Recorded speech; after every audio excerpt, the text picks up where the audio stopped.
श्री गणेशाय नमः। श्री गोपीजनवल्लभाय नमः। श्रीमद्भागवत महापुराण नवम स्कंध अथैकादशोऽध्यायः। भगवान श्री राम की शेष लीलाओं का वर्णन। श्री सुखदेव जी कहते हैं, परीक्षित, भगवान श्री राम ने गुरु वशिष्ठ को अपना आचार्य बनाकर उत्तम सामग्रियों से युक्त यज्ञों के द्वारा अपने आप की ही अपने सर्वदेव स्वरूप स्वयं प्रकाश आत्मा का यजन किया। उन्होंने होता को पूर्व दिशा, ब्रह्मा को दक्षिण, अर्धवायु को पश्चिम और उद्गाता को उत्तर दिशा दे दी। उनके बीच में जितनी भूमि बच रही थी वह उन्होंने आचार्य को दे दी। उनका यह निश्चय था कि संपूर्ण भूमंडल का एकमात्र अधिकारी निष्प्रिय ब्राह्मण ही है। इस प्रकार सारे भूमंडल का दान करके उन्होंने अपने शरीर के वस्त्र और अलंकार ही अपने पास रखे। इसी प्रकार महारानी सीता जी के पास भी केवल मांगलिक वस्त्र और आभूषण ही बच रहे। जब आचार्य आदि ब्राह्मणों ने देखा कि भगवान श्री राम तो ब्राह्मणों को ही अपना इष्टदेव मानते हैं, उनके हृदय में ब्राह्मणों के प्रति अनंत स्नेह है, तब उनका हृदय प्रेम से द्रवित हो गया। उन्होंने प्रसन्न होकर सारी पृथ्वी भगवान को लौटा दी और कहा, प्रभो, आप सब लोगों के एकमात्र स्वामी हैं। आप तो हमारे हृदय के भीतर रहकर अपनी ज्योति से अज्ञान अंधकार का नाश कर रहे हैं। ऐसी स्थिति में भला आपने हमें क्या नहीं दे रखा है। आपका ज्ञान अनंत है। पवित्र कीर्ति वाले पुरुषों में आप सर्वश्रेष्ठ हैं। उन महात्माओं को जो किसी को किसी प्रकार की पीड़ा नहीं पहुंचाते, आपने अपने चरण कमल दे रखे हैं। ऐसा होने पर भी आप ब्राह्मणों को अपना इष्टदेव मानते हैं। भगवान, आपके इस राम रूप को हम नमस्कार करते हैं। परीक्षित, एक बार अपनी प्रजा की स्थिति जानने के लिए भगवान श्री राम रात के समय छिपकर बिना किसी को बतलाए घूम रहे थे। उस समय उन्होंने किसी की यह बात सुनी। वह अपनी पत्नी से कह रहा था कि अरे, तू दुष्ट और उल्टा है, तू पराए घर में रहकर आई है। स्त्री लोभी, राम भले ही सीता को रख ले, परंतु मैं तुझे फिर नहीं रख सकता। सचमुच सब लोगों को प्रसन्न रखना टेढ़ी खीर है, क्योंकि मूर्खों की तो कमी नहीं है। जब भगवान श्री राम ने बहुतों के मुँह से ऐसी बात सुनी तो वे लोकापवाद से कुछ भयभीत से हो गए। उन्होंने श्री सीता जी का परित्याग कर दिया और वे वाल्मीकि मुनि के आश्रम में रहने लगी। श्री सीता जी उस समय गर्भवती थी। समय आने पर उन्होंने एक साथ ही 2 पुत्र उत्पन्न किए। उनके नाम हुए कुश और लव। वाल्मीकि मुनि ने उनके जात कर्मादि संस्कार किए। लक्ष्मण जी के 2 पुत्र हुए, अंगद और चित्रकेतु। परीक्षित, इसी प्रकार भरत जी के दो ही पुत्र थे, तक्ष और पुष्कल, तथा शत्रुघ्न के भी 2 पुत्र हुए, सुबाहु और श्रुतसेन। भरत जी ने दिग्विजय में करोड़ों गंधर्वों का संहार किया। उन्होंने उनका सब धन लाकर अपने बड़े भाई भगवान श्री राम की सेवा में निवेदन किया। शत्रुघ्न जी ने मधुवन में मधु के पुत्र लवन नामक राक्षस को मारकर वहां मथुरा नाम की पुरी बसाई। भगवान श्री राम के द्वारा निर्वासित सीता जी ने अपने पुत्रों को वाल्मीकि जी के हाथों में सौंप दिया और भगवान श्री राम के चरण कमलों का ध्यान करती हुई वह पृथ्वी देवी के लोक में चली गई। यह समाचार सुनकर भगवान श्री राम ने अपने शोकावेश को बुद्धि के द्वारा रोकना चाहा, परंतु परम समर्थ होने पर भी वे उसे रोक ना सके, क्योंकि उन्हें जानकी जी के पवित्र गुण बार बार स्मरण हो आया करते थे। परीक्षित, यह स्त्री और पुरुष का संबंध सब कहीं इसी प्रकार दुख का कारण है। यह बात बड़े बड़े समर्थ लोगों के विषय में भी ऐसी ही है। फिर गृहासक्त विषय पुरुष के संबंध में तो कहना ही क्या है। इसके बाद भगवान श्री राम ने ब्रह्मचर्य धारण करके 13,000 वर्ष तक अखंड रूप से अग्निहोत्र किया। तदनंतर अपना स्मरण करने वाले भक्तों के हृदय में अपने उन चरण कमलों को स्थापित करके, जो दंडक बन के कांटों से विंध गए थे, अपने स्वयं प्रकाश परम ज्योतिर्मय धाम में चले गए। परीक्षित, भगवान के समान प्रतापशाली और कोई नहीं है, फिर उनसे बढ़कर तो हो ही कैसे सकता है। उन्होंने देवताओं की पृथ्वी से ही यह लीला विग्रह धारण किया था।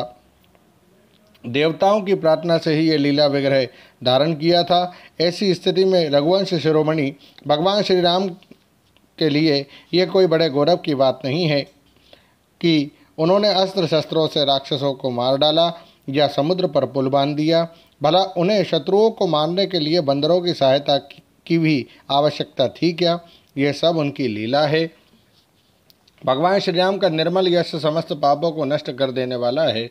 वह इतना फैल गया कि दिग्गजों का श्यामल शरीर भी उसकी उज्ज्वलता से चमक उठता है।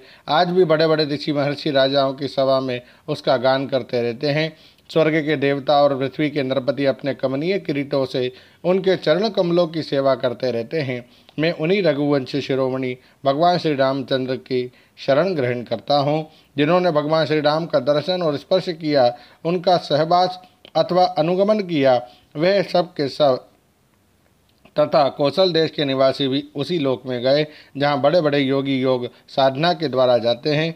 जो पुरुष अपने कानों से भगवान श्री राम का चरित्र सुनता है, उसे सरलता, कोमलता आदि गुणों की प्राप्ति होती है। परीक्षित, केवल इतना ही नहीं, वह समस्त कर्म बंधनों से मुक्त हो जाता है।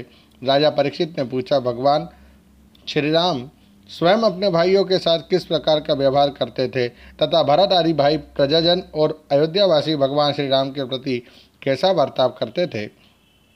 श्री सुखदेव जी कहते हैं, त्रिभुवनपति महाराज श्री राम ने राज सिंहासन स्वीकार करने के बाद अपने भाइयों को दिग्विजय की आज्ञा दी और स्वयं अपने निजजनों को दर्शन देते हुए अपने अनुचरों के साथ वे पुरी की देख रेख करने लगे।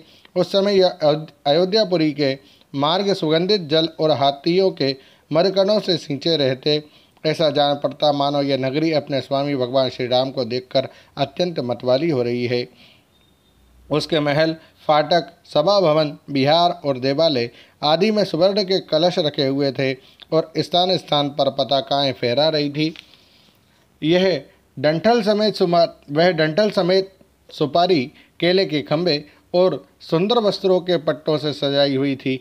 दर्पण, वस्त्र और पुष्पमालाओं से तथा मांगलिक चित्रकारियों तथा वंदन बारों से सारी नगरी जगमगा रही थी। नगरवासी अपने हाथों में तरह तरह की भेंटें लेकर भगवान के पास आते और उनसे प्रार्थना करते कि देव, पहले आपने ही बराह रूप से पृथ्वी का उद्धार किया था, अब आप ही इसका पालन कीजिए।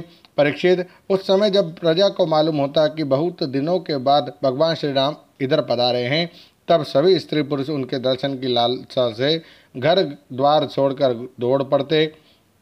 वे ऊंची ऊंची अटारियों पर चढ़ जाते और अतृप्त नैनों से कमल नयन भगवान को देखते हुए उन पर पुष्पों की वर्षा करते। इस प्रकार प्रजा का निरीक्षण करके भगवान फिर अपने महलों में आ जाते। उनके वे महल पूर्ववर्ती राजाओं के द्वारा सेवित थे। इनमें इतने बड़े बड़े सब प्रकार के खजाने थे जो कभी समाप्त नहीं होते थे। वे बड़ी बड़ी बहुमूल्य बहुत सी सामग्रियों से सुसज्जित थे। महलों के द्वार तथा दहलियाँ मूंगे की बनी हुई थी। उनमें जो खंभे थे वे वैदुरी मणि के थे। मरकत मणि के बड़े बड़े सुंदर सुंदर फर्श थे तथा स्फटिक मणि की दीवारें चमकती रहती थी। रंग बिरंगी मालाओं, पताकाओं, मणियों की चमक, शुद्ध चेतन के समान उज्ज्वल मोती, सुंदर सुंदर भोग सामग्री, सुगंधित धूप दीप तथा फूलों के गहनों से वे महल खूब सजाए हुए थे। आभूषणों को भी भूषित करने वाले देवताओं के समान स्त्री पुरुष उसकी सेवा में लगे रहते थे। परीक्षित, भगवान श्री राम जी आत्माराम जितेंद्रिय पुरुषों के शिरोमणि थे। उसी महल में वे अपनी प्राण प्रिया प्रेममयी पत्नी श्रीमती सीता जी के साथ विहार करते थे। सभी स्त्री पुरुष जिनके चरण कमलों का ध्यान करते रहते हैं, वे ही भगवान श्री राम बहुत वर्षों तक धर्म की मर्यादा का पालन करते हुए समयानुसार भोगों का उपभोग करते रहे। ओम नमो भगवते वासुदेवाय। श्रीमद्भागवते महापुराणे पारमहंस्यां संहितायां नवम स्कन्धे श्रीरामोपाख्याने एकादशोऽध्यायः। श्रीराधाकृष्णार्पणमस्तु। हरे नमः, हरे नमः, हरे नमः। जय श्री कृष्ण।